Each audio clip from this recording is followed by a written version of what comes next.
So I've noticed that there is some dust deep inside my Rokinon lens. Yeah, that stuff is not good. Not good.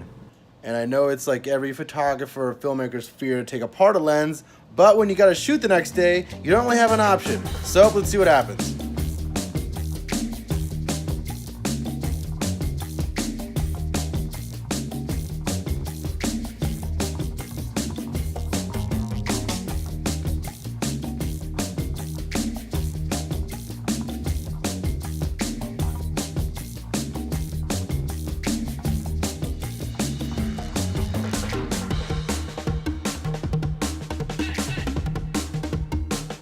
All right, the moment of truth.